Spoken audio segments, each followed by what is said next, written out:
Reinhard, if you don't know, has got an online journal. All you have to do is Google OPA, O-P-A, and Appalachian Trail.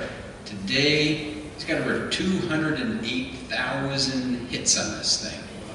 I mean, and that's more than just family and friends. He picked up a lot of strangers along his trek.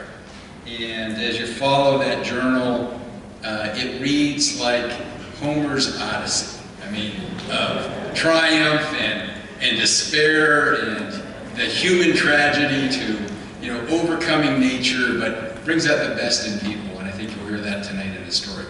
I've known Reinhard for over a decade. He's the best trail leader you'll find. I mean, he wins your heart with how he leads. He leads by example, but he also listens really well. But he's very organized. Comes in real handy when it's minus 24 and he's your tent mate, and you got to get stuff done quick. And I think that comes, we share the same genetic pool of being Germans and organized. He is really, and he stays cool under adversity. I mean, never loses temper. Never, in all the time I've ever seen him, never seen him lost his temper. The only thing that drives me crazy, I think it drives him crazy, is when someone is disorganized, okay? So that's probably our two pet peeves we share. But he's an unabashed, he's a 46er, he's a winter 46er, he's a northeaster, 115er. He's climbed Mount Rainier. He says that's as high as he wants to go, but trust me, there are more 14ers out there that will tempt him into the future. I'm certain of that. When Mike wants to bring him along, who's his nephew on the trail. So he'd never before undertaken a long distance trek of this size. I mean, the AT is pretty intimidating. It's on my bucket list. I intend to do it when I retire too. He had the opportunity in January when he was retiring at the age of 66. And obviously you got to get the permission of the boss. That means your wife and the family to say yes and yes. And I'm still negotiating that one with my wife. I'm hoping to maybe have Kay-Ann help me out and give her a call. So join me in welcoming Reinhard Gsellmeier for tonight's presentation.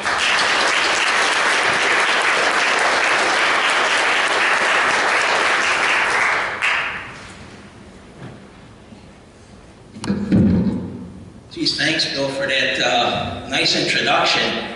Kay-Ann, did you hear that? I'm patient. I listen well. Anyway, thanks. First off, I'd like to say thanks to ADK for having me here tonight to give this presentation. When Bill first approached me about doing this presentation, at that point, I'd only hiked a little over 1,300 miles on the trail. I still had about 800 miles to finish, and I told Bill, I says, Bill, you know, there's no guarantees I'm going to finish the trail. As it was, I wasn't able to successfully complete the trail in its entirety. But Bill told me, he says, don't worry about it. He says, you got a story to tell. So anyway, here I am. By the way, I know there's several folks from the Genesee Valley chapter that have successfully thru-hiked the Appalachian Trail. Can you folks hear me okay? Is this working okay? And I think some of them, I know some of them are in the audience. Those successful past AT thru-hikers, you want to raise your hand? Okay. So hands off to those folks. And so if you really want to hear how to successfully complete an AT thru-hike, talk to one of those folks. But as Bill mentioned, you know, I'm just a weekend, you know, bread and butter backpacker up to this point. I've done, you know, the longest hike that I've done prior to embarking on the Appalachian Trail was a 5-day backpack up in Maine. I really never had tried completing a long-distance hike like the Appalachian Trail. But when I retired a year ago at the age of 66, and I got the blessing from my wife and my family to go ahead, I said, okay, let's do this thing. Let's give it a try.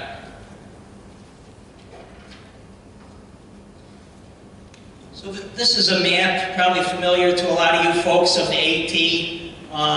It goes from Springer Mountain, Georgia, up to Mount Katahdin, Maine. It runs through 14 states, and it's currently in 2018, it was 2,191 miles long. The mileage fluctuates a little bit every year. They reroute sections of the trail. The ATC acquires some easements or right-of-way for whatever reason. Generally, the mileage has been going up a little bit every year, but in 2018, it was 2,118 miles. I don't expect you folks to read this. This is in your handouts. This is some statistics about the Appalachian Trail. One thing I found kind of interesting about the Appalachian Trail, it's got 465,000 feet of climbing elevation.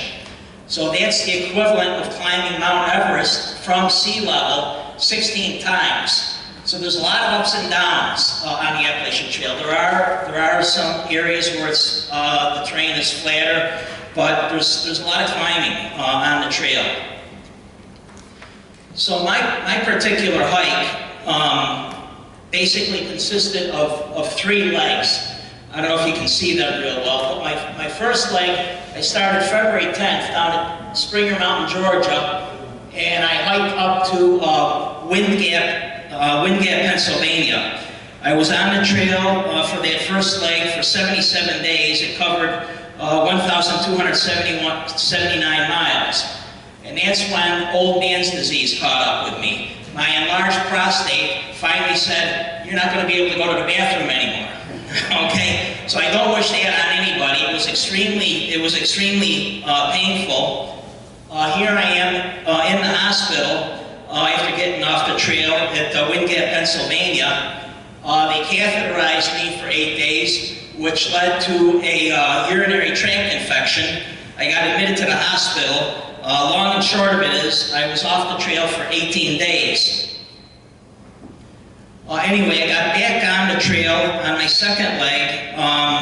The date of that was May 16th, after being off the trail, like I said, for 18 days. I was only on the trail, and it's hard to see on here, but this in green is my second leg, okay? I was only on the trail for 6 more days. I got as far as Vernon, New Jersey, and suddenly, out of the blue, I had a real bad pain in my right foot. I wasn't quite sure what it was, but I knew I couldn't hike. My last day on the trail was a 20-mile day, and turned out, I had to get off the trail, went to see my podiatrist, took x-rays, etc. I had a stress fracture in the 5th metatarsal of my right foot. So there's not much they can do for you then. They put my foot in a boot, and it says it's just going to take time to heal. So I was off the trail for the summer. While I was off the trail, during that time, I also had hernia surgery. So I was off the trail for 101 days.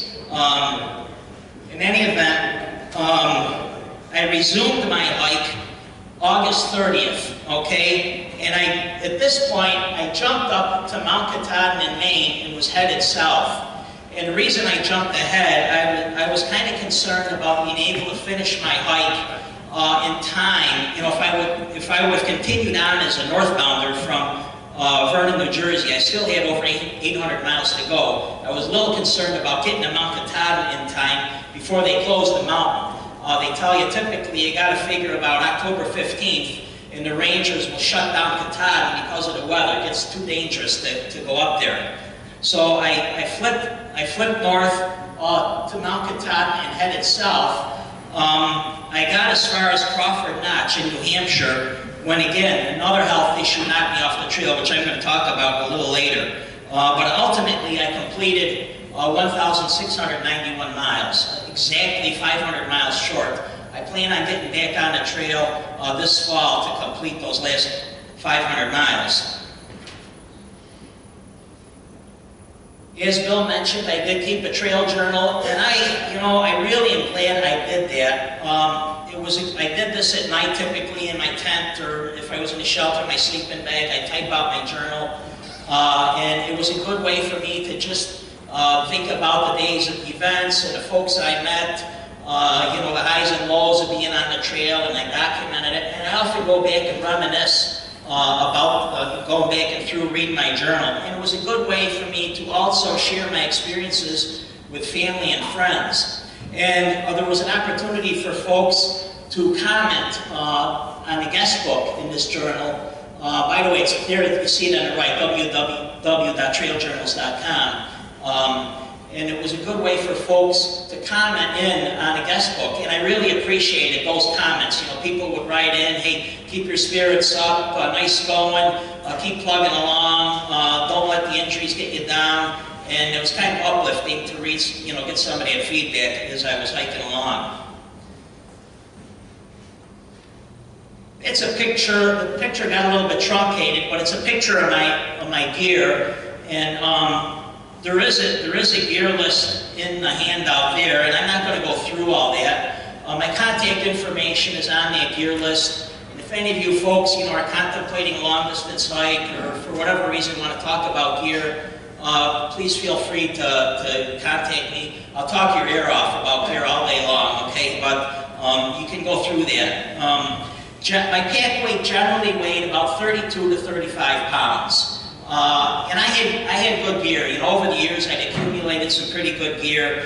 I didn't want to pack much heavier than that. I think the heaviest my pack ever got was like 37 pounds when I was up at Catan and about to hit the 100-mile wilderness. And almost half of my pack weight was food and water, okay? I was carrying 84 ounces. When I had my water bottles full, 84 ounces of water. And generally you got to figure about 1.5 to 2 pounds per day of food. So, you know, I generally carry between 4 to 7 days worth of food. There's opportunities to resupply along the trail or to pick up a meal drop that somebody sent to you. I think in the 100-mile wilderness, I conservatively carry 10 days worth of food, and that's the reason my pack was a little heavier than normal. As far as meals were concerned, you know, I ate cold for breakfast and lunch. A Cliff Bar or a, you know, a granola bar for breakfast was typically what I ate, but I was snacking all day long. You know, trail mix, candy bars, maybe I was carrying some cheese. I always had a jar of peanut butter going. I also, typically for lunch, it might consist of some foil-packed Spam. Although I will confess, I got pretty sick of Spam by the end of my hike. I don't think I'd go for Spam right now. I always had a hot dinner, which usually consisted of freeze-dried, and I supplemented it with some tuna, you know, foil packages of tuna for a little extra protein. So I always made it a point to eat, you know, a hot dinner. A couple things I want to show you. Somebody turned me onto this towards the end of my hike. You know, this is my tent footprint. You know, I don't want to unfold the whole thing, but when hitchhiking, I found that this technique, especially for guys, you know, you didn't tend to get a ride. I didn't do a lot of hitchhiking, but I found this to be not very productive.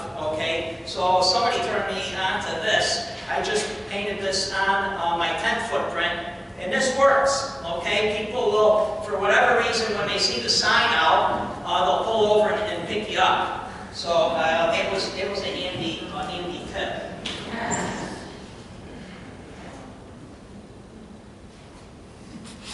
The other thing I did on the trail is I did switch tents. I started out at tent on the left. It's a single wall tent. It's 6 Moon Designs, a lunar solo. It's a 1-person tent. It served me well over the years on weekend backpacks. But for a long distance hike like this, and there was a lot of rain on the trail, okay? I think it rained the first 8 days down south when we started February 10th.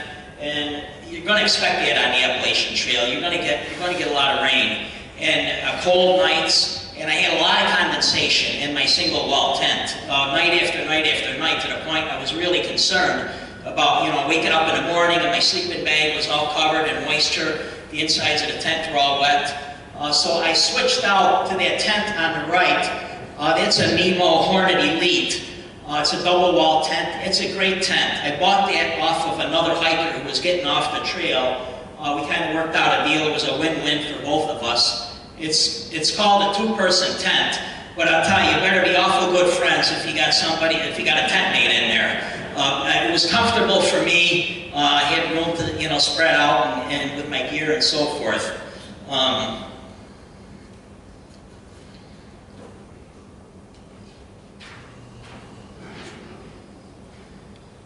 The other thing that I did on this hike is I didn't carry a paper map. And when I'm going on a backpack anywhere, I religiously carry a map and a compass with me. But for this trail, I debated long and hard, and I didn't carry a paper map. Of course, the trail is marked with white places, but I did carry this AT guide. You know, this is a hard copy version. I carried a PDF file on my phone. But my wife, Kay-Ann, she had the hard copy at home, and it's got a lot of great information in it, you know, mileage, and there's a profile of the trail, and where hostels are, and camping spots, and water sources, and so forth. And I could tell Kay-Ann, I said, hey, go on page 132, and send my next mail drop to, you know, Charlie Brown's hostel or whatever, and it worked out well that way. So I didn't carry a paper map. Some folks did carry a paper copy of this, and as the hike went along, they would the pages that were behind them, they used as fire starters to reduce the load. The other thing I had was an app on my phone called Guthooks. It was like $60 to buy it for the full length of the trail. And it gave also great information and some real-time information. People could comment in saying, you know, on June 17th, this water source was running well, or it was dried up, or whatever. I found that, and a lot of folks had the Guthooks app on their phone. And of course, you know, you're always worried about running out of power on your phone, but I did carry 2 battery booster packs with me. I think they reached like 6,700 milliamp hours. Each one could charge my phone twice. So I was judicious in the use of my phone. Oftentimes during the day, I'd have my phone on airplane mode, or sometimes I'd even power it off just to make sure that I never really killed the power of my phone. So anyway, this is the day before I'm getting ready to hike. Here's my better half, Kay-Ann. And it's really important to have that home support. I don't think I could have done this hike without the support of my wife and my family. It was really, and Kay-Ann did a great job with my meal drops and so forth, but it was important to me. So I also, that's Bill in the upper left corner, that's Bill. He surprised me at the train station the day I left for my hike. I took the Amtrak down to Georgia. And Bill showed up there. What time was it, Bill? Around 4:30 in the morning, right? He was there at the train station to wish me well. And I think some of you got coursed into posing for photographs by Bill, right? With Go Opa signs, okay? And Bill would send me religiously text messages with a photo of somebody holding the Go Opa sign. And Bill does a lot of trailing as part of his job. I get Go Opa well wishes from all over the world, really. And they were nice boosters to me. Nice way to get encouragement as I was going along the trail. There I am, February 10th, at the start of my hike. I started at Amicalola Falls State Park, and there's an 8.8 mile approach trail to the summit of Springer Mountain. I wanted to start there. The approach trail was very nice. I did sign in at the park headquarters. I was hiker number 62 on February 10th when I signed in there.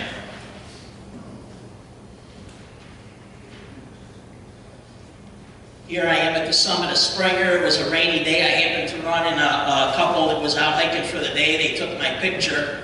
I guess I don't look too happy there, but it was kind of a nice moment to be on the summit of Springer. This is one of the lean-tos along the trail. This is a fairly typical one, although a 3-sided wooden structure. Down south they call them shelters. Up north we call them lean-tos. They've usually always got a fire pit. More often than not, there's a picnic table there. Although when it's out in the rain, it's not much good. The lean-tos typically will have a privy there. And I think I'm seeing off in the distance back, oops, back.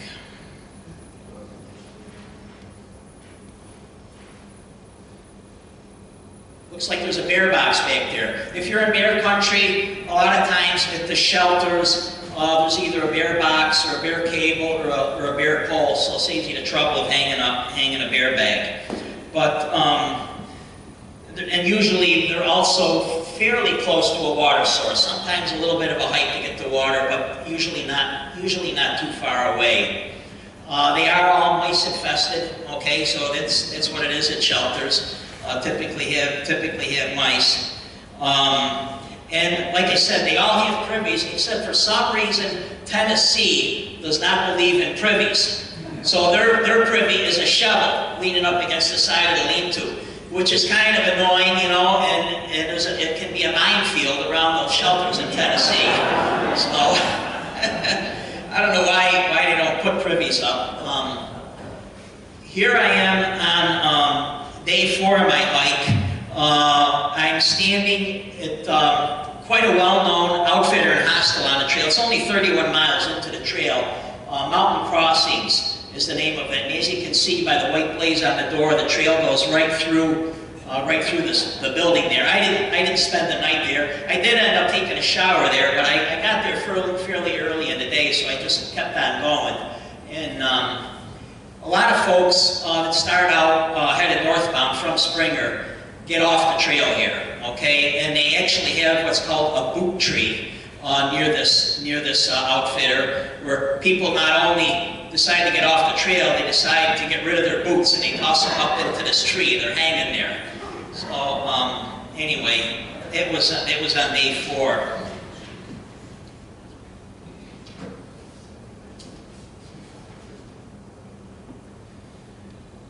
So 5 days into my hike, I teamed up with these guys, okay?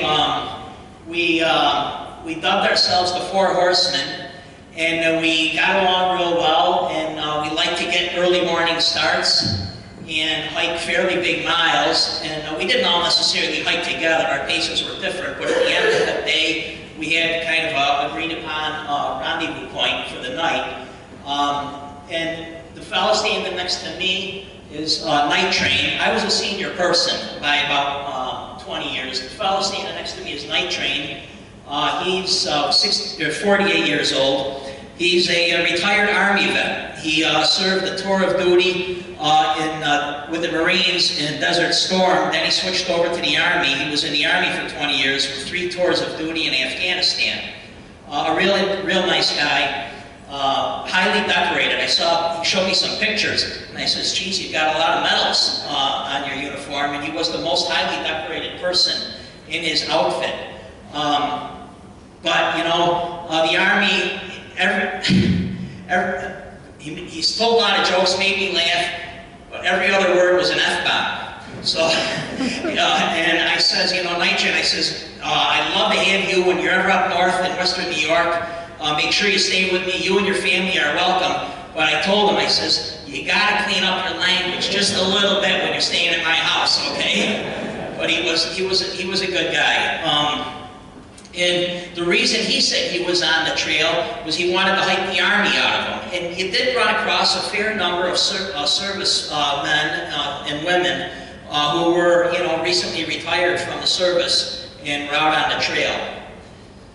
The next fella there, standing next to Night Train, is Captain Blackbeard, a young guy. Blackbeard was 22 years old, and I keep in touch with these guys still today. We became pretty good friends. But Captain Blackbeard, kind of an interesting fella. He hails from Ocean City, New Jersey, and he runs a pirate ship that he's the captain of, you know, one of these tourist attractions. And he also ran a parasailing boat and took folks out on a charter fishing boat. A very strong hiker. And of the 4 of us, he was the only one that actually successfully completed a through hike. The rest of us, injuries or illnesses, all knocked us off. But Blackbeard finished, and he finished it in just a little over 4 months. So he was really moving. It takes most folks between 5 to 7 months to complete a through hike. The next fellow there on the end, the taller guy, his trail name was Jeep. 47 years old, hails from North Carolina, and he had a real nice southern drawl. I could just listen to him all day long, you know. He was easy to talk to, a good guy. So anyway, we got along good. So one of the articles of clothing that I wore, that I purchased specifically for the trail was a buff, which is basically a tube sock for your head, right? I don't know if any of you have worn a buff, but you know, there's actually a video out there of how to wear this thing. And there's about 17 different ways you can wear a buff, and I watched the video about a half a dozen times and says, I don't want to get on the trail and look foolish trying to figure out how to put this thing on. But anyway, the first time I put this on, the horsemen, they all started laughing, you know, and they said, Opa, you look like a one mean, badass hombre wearing a do-rag. And it's not a do-rag, it's a buff. And he says, well, whatever you want to call it, we call it a do-rag, and you belong out in Compton. And I didn't know what they were talking about. Anyway, I found out later they're talking about Compton, California, which I found out is some place where generally illegal and illicit activities are quite commonplace. So I told the guys, I said, guys, laugh all you want, but you know, I'm a pretty conservative, law-abiding type of person, and I'm quite certain that if I came home off the trail and handed out do-rags to my family and said, pack your bags, we're all headed to Compton, that they'd have me committed in pretty short order. So anyway, they like to pick on me. I guess I was an easy mark. Like I said, the trail's marked with white blazes. This particular tree didn't fare too well. You know, the blazes, sometimes you can see from one blaze to the next. Other times, you know, you're going for, you know, what seems like 15, 20 minutes, and you're wondering, geez, did they mark the trail? But it's generally pretty good. And the trail, for the most part, is in pretty good shape. Sure, there's blowdown on the trail. You know, it takes the crews a while, understandably, to get out there and clean it up. But all in all, my hats off to those folks that volunteer to keep the trail in as good a shape as it is. It really is quite a monumental effort.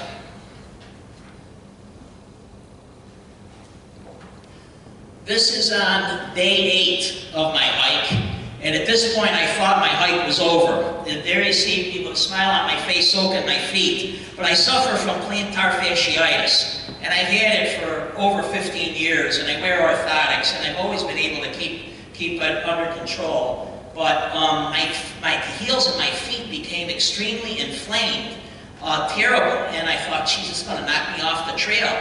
Well, when I purchased some new boots. I broke them in and everything, and did that correctly, but I purchased new boots here at a local outfitter, and well-intentioned, the salesman told me, he says, my orthotics only go under the heel and arch of my foot. They're only about, you know, 2/3 length. They don't go under the ball of my foot. The salesman said, look, your feet are going to take a lot of pounding on the trail. Cut the sole to fit around your orthotics and leave that in there. It'll help with the cushioning. Well, I listened to, normally I just take that sole out and throw it away. Well, I listened to the salesman and says, okay, maybe this will help. And anyway, light bulb finally went off on day 8 when I says, what the heck is going on? I took that little piece of insole, you know, it's only a little 1/8-inch thick piece of foam that's in there. I took that out and I proceeded on my hike, and it honestly got in about a half hour. I could already feel the relief in my feet. So I went from being extremely low, I thought I was going to get knocked off the trail, to being ecstatic. And my feet, it took a few weeks, but my feet eventually recovered. This is the first trail magic I encountered on the trail, and because I was ahead of the hiker bubble, you know, I started February 10th.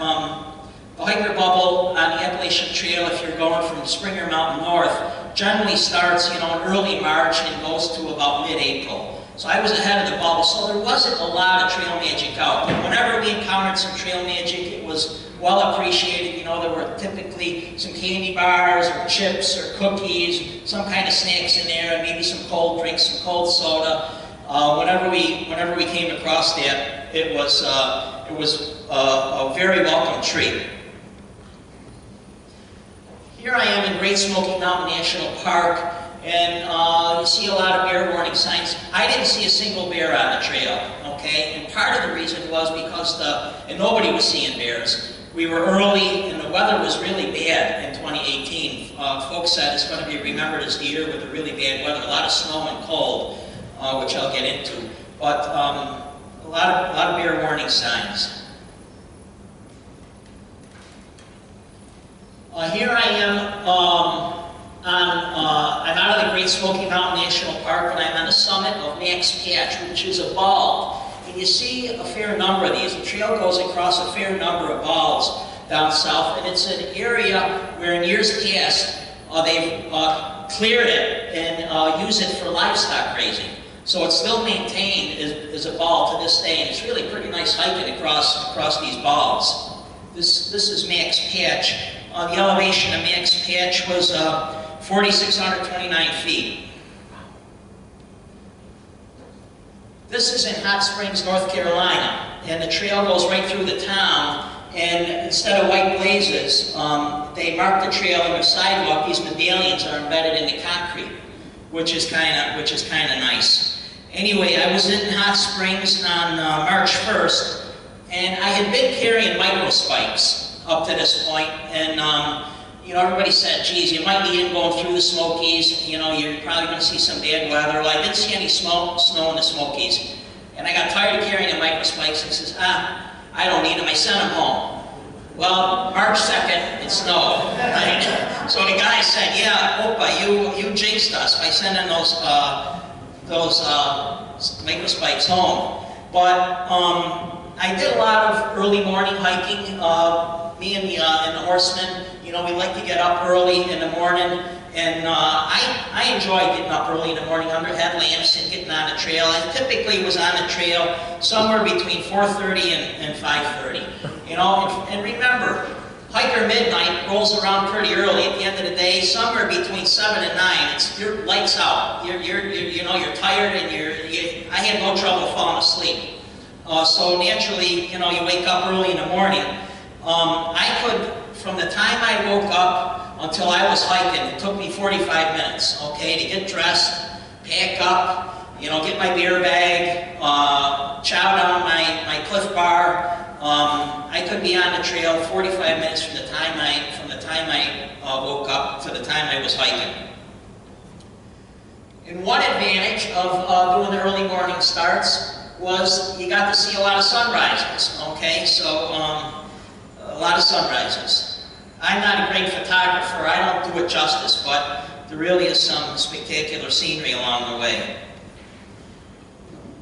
So here we are, this is March 7th, it's Captain Blackbeard and Night Train. And we spent that night in Roan High Knob Shelter, and it's the highest shelter on the Appalachian Trail at 6,188 feet. And that was the one night I couldn't keep warm. I was carrying a 10-degree down sleeping bag, so I was pretty well prepared for the cold weather. But that, I swear, it got down into the single digits, if not colder. And none of us, we were in that Roan High Knob Shelter, none of us that were in there were 5 or 6 folks in there. We all had kind of a tough night. And the next day, we walked across this ridge. Night Train and I were hiking together. This is about a 3-mile ridge walk. It's called Houston Ridge. And the picture doesn't do it justice, but it was cold and windy. It was all we could do to stay upright. And I thought to myself, you know, the Rochester Winter Mountaineering Society would be proud of us making this hike across here. So, and that night we stayed at Mountain Harbor Hostel in Tennessee, and I weighed myself at that point. I was 4 weeks into my hike. I'd lost 22 pounds. So I could afford to lose about 10 or 12 pounds. But I says, geez, this is not sustainable. You know, 22 pounds in 4 weeks, I'll wither away to nothing. So I made a conscious effort to eat more, and which I did do. And I was able to keep my weight fairly stable at that point. Here I am, this is March 15th. This shelter is a Thomas High Knob shelter. It's just outside, it's in Virginia, just outside the Grayson Highlands. And I come around the corner to the shelter, and there's this pony. Well, it looks like a pony, it's actually a horse, okay, a miniature horse standing there. Of course, Grayson Highlands is known for having their horses. This was just outside of the Grayson Highlands, but a nice guy. Didn't bother me, you know. I I nicknamed him Buddy. I knew already in advance from gut hooks that I wasn't going to be spending the night in that shelter because I saw from the online post that there was a skunk living in the shelter. It's actually a two-story shelter. You can't quite see it from the picture. It's a two-story shelter. The skunk apparently was on the second level. There's a tarp that goes across there. I did stick my nose in and I said, yeah, there's a skunk here. So I pitched my tent. I found a place to pitch my tent, and I was hiking alone at this point. But pitched my tent, and this horse, Buddy, just followed me around. He stood next to my tent the whole time while I was pitching my tent, you know. And I had a nice conversation with Buddy, actually. He agreed with everything I was saying, you know, no arguments. Got up in the morning, and there was Buddy standing next to the tent, right? I don't know if he stayed there the whole night or what. Anyway, next day I was in the Grayson Highlands, and I saw some more of these wild horses.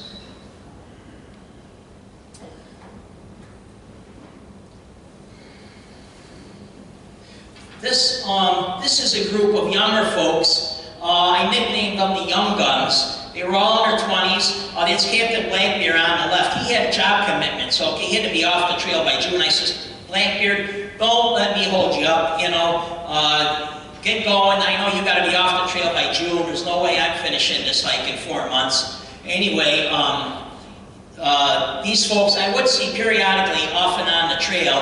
The Ghost, Captain Blackbeard, the Ghost, Sour Patch, T5000, and Mainer. Real nice young people. I really enjoyed their company when I did see them. 4 out of the 5 of them successfully completed the entire trail. They all finished.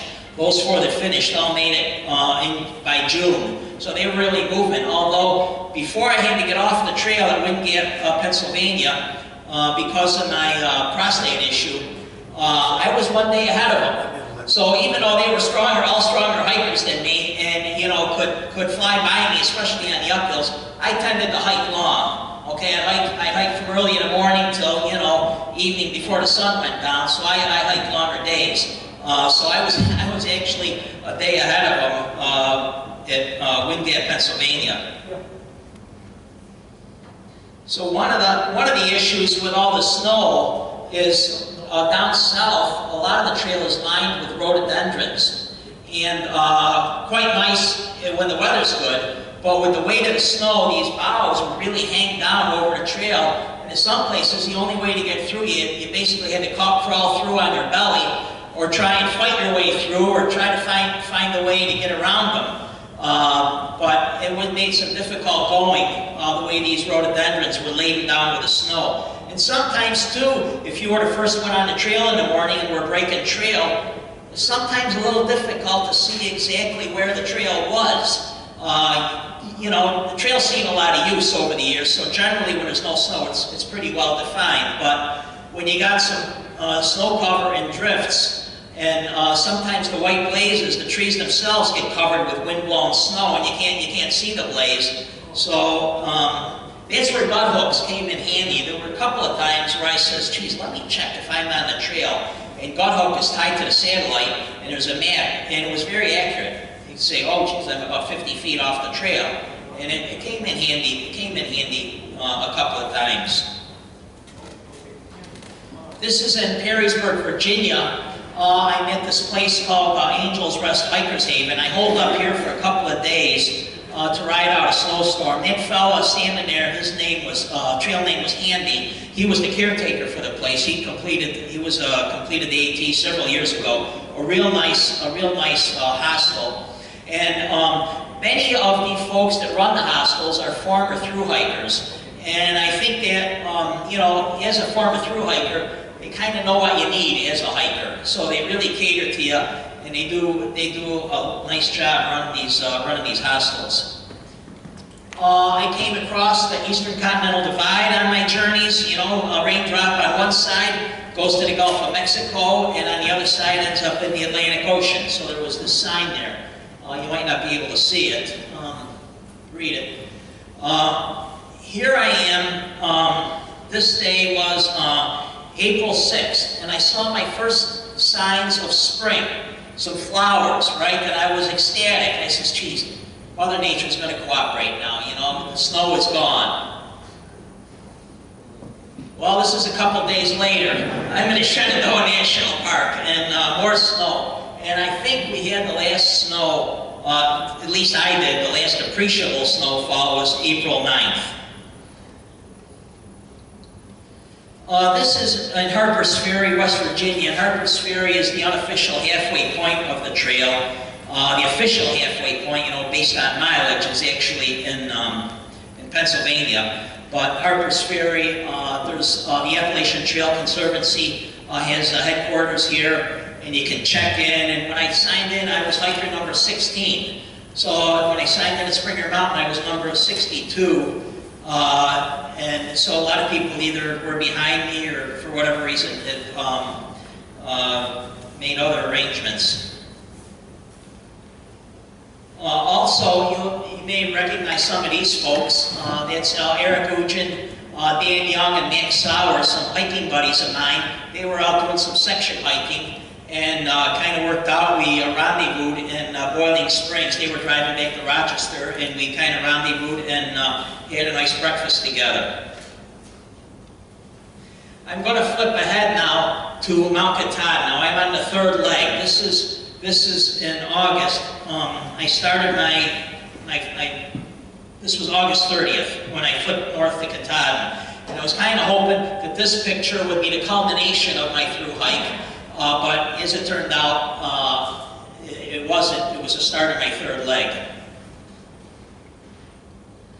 This is a sign. You know, I'm headed southbound now at this point from Katahdin. This is a sign as you're headed into the 100-mile wilderness in Maine, kind of well known. It's not as remote as you know, everybody makes it out to be. There were several road crossings through the 100-mile wilderness, gravel roads, but I did see vehicular traffic on these roads, and there was some trail magic to be had in there. So it's not as remote as you know, you might be led to believe.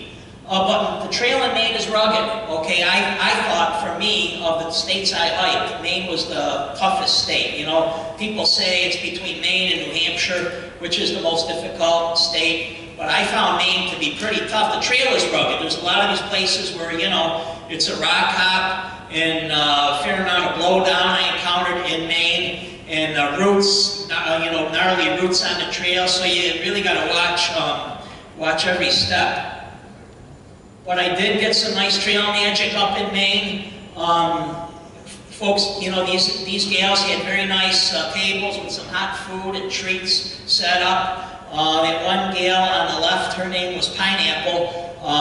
She hails from Augusta, Maine, and she made a 2-hour drive one way to set up trail magic for hikers. So pretty nice, right? And the gal on the right, her name is Baguette. She is a grad student at the University of Maine, and she hiked the Appalachian Trail, completed a through hike with her mom the year prior. So she said it was time for her to give back. So very nice gestures by folks that do the trail magic, really. One thing in Maine, there are river fords, okay? I only had 3 river fords.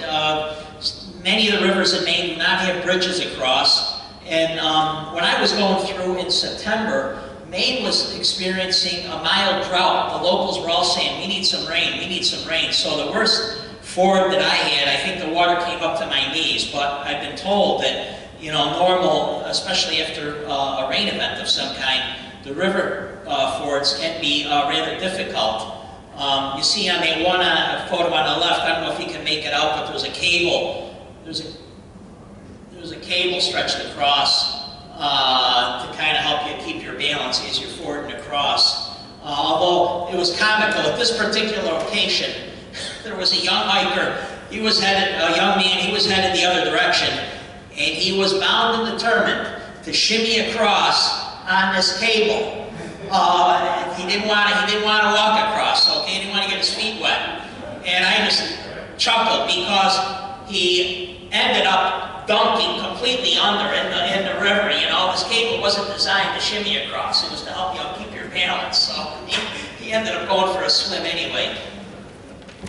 This is at the Kennebec River in Maine, and that's one place where you cannot ford across it. Okay, there's all kinds of warning signs. It's a dam-controlled river, and the dam releases, I guess, are such that if you happen to be out there when they're doing a dam release, you'll be swept away. There have actually been people that have been killed trying to ford this river. And what they do, the local chapter of ATC, they provide a ferry service, okay? It's no charge, it's a regular schedule, and they ferry you across in a canoe. And this is the gentleman that was there when I went across, and there's actually a white blaze painted in the bottom of the canoe.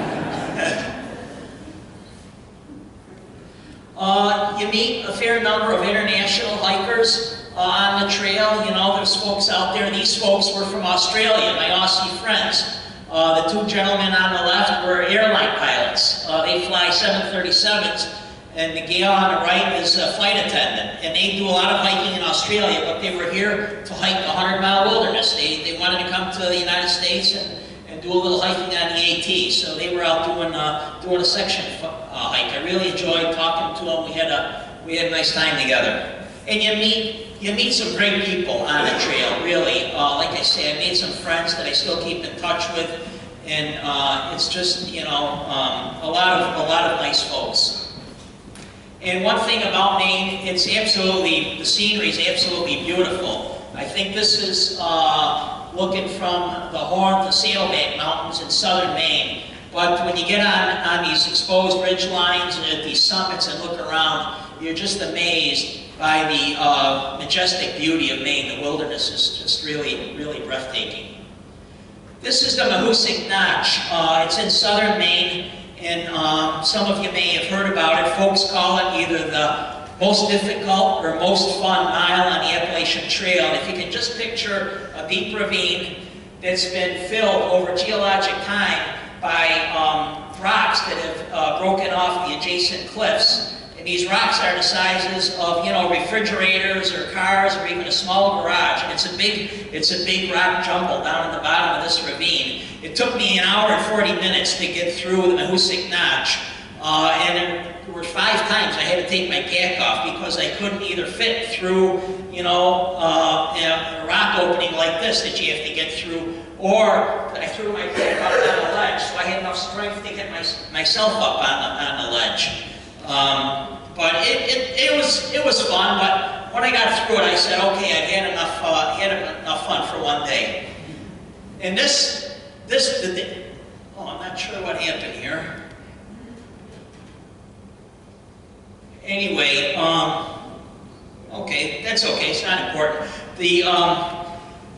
My hike through the Mahoosic Notch was really my last good day on the trail. I camped that night at a camping spot, and that date was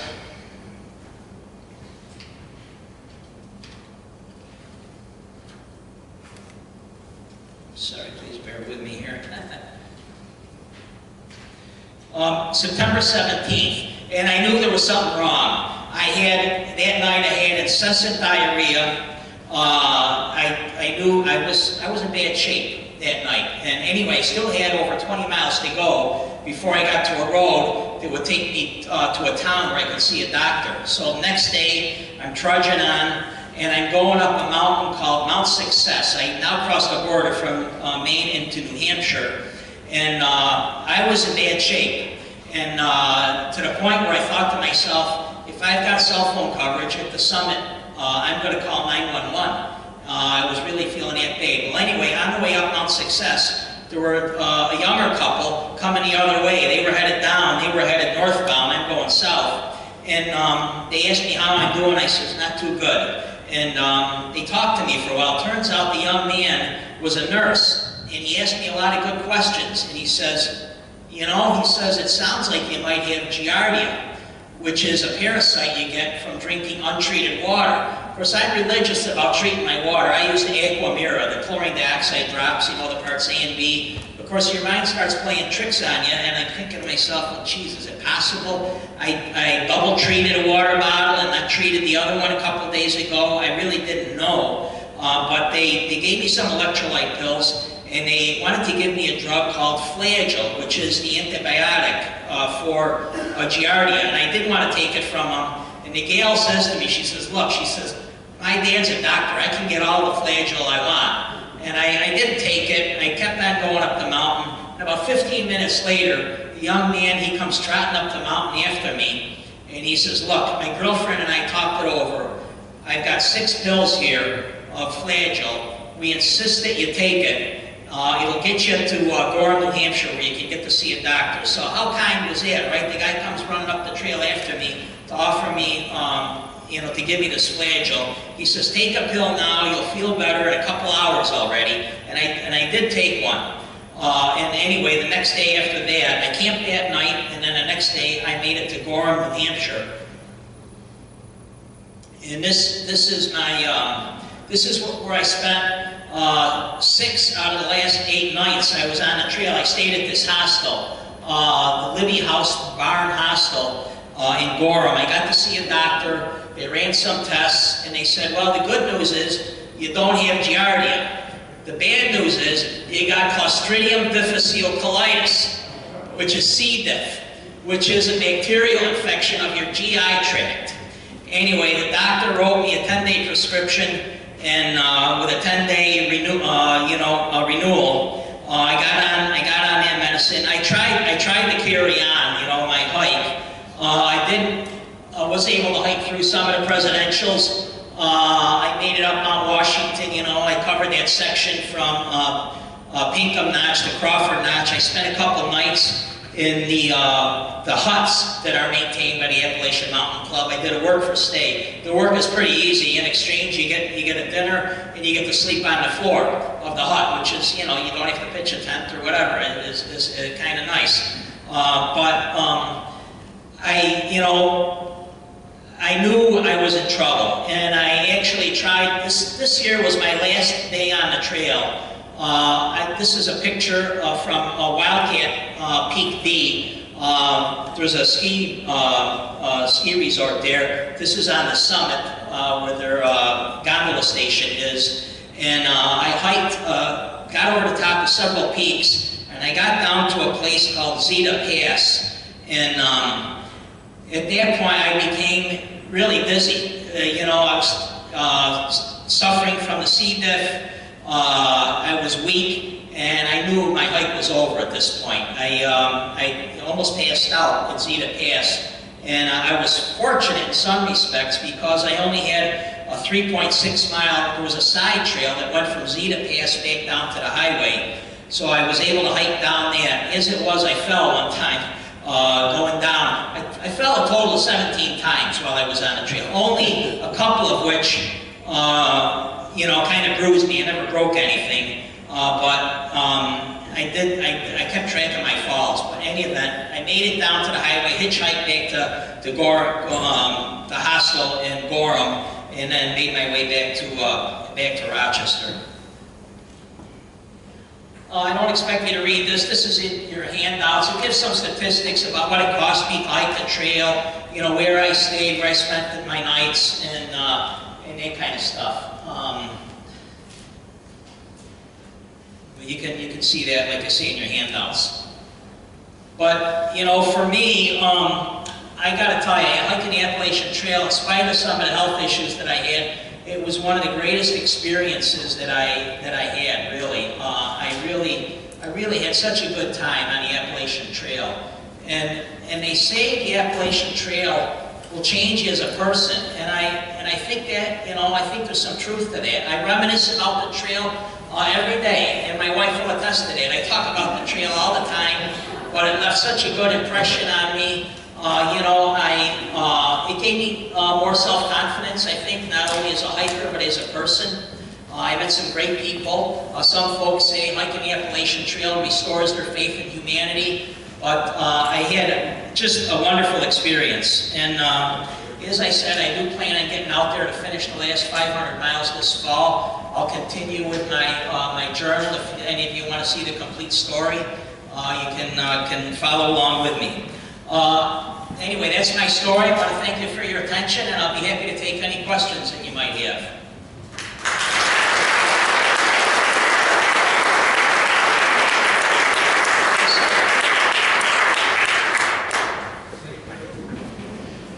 through 3 pairs. 3 pairs of boots. I still have some tread left on the last pair, but they wear out. Speaking of boots, I'm kind of a traditional guy. I like, a boot that comes up over my ankles. I like the stability. But a lot of folks are out there at trail runners. That's the most popular footwear choice these days, is the trail runners. Yes, sir? Where's the picture at, on the right? Oh, that's it. It's in Virginia. McAfee Knob. They say it's the most photographed section of the trail. And it's actually, it looks very intimidating, right? Sitting on that ledge. But you're not that far above the tops of some trees. It's not like a 1,000-foot drop-off, okay? But it is a popular spot to get your photo taken. Yes? Well, how many calories a day do you use on the trail? I'm sorry? Well, how many calories a day? Oh, calories a day, I don't know.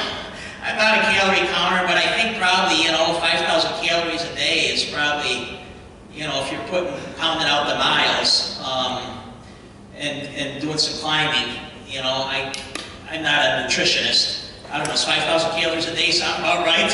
Anybody? For how many? Probably low, Doug? A little low? Yeah. So anyway, that's the reason for weight loss. 30, you lost 30 pounds, Doug? Yeah. Anyway, any other questions? Yes, sir. This was brought on everyone's mind. How did you get the name Opa? Oh, that's a good question. Well, as Bill mentioned, I'm of German heritage, and Opa stands for Grandpa. And so I got 6 grandkids, and I go by Opa. So I says, well, it's good. I'll go with that. There's 2 schools of thought. You can either start the trail with a trail name that you get before you get on the trail, or someone gives you a trail name when you're on the trail. And in some cases, the trail name might not be very flattering, right? So I says, well, I'll go with Opa, that's safe. Anybody else? Okay, thanks very much, folks.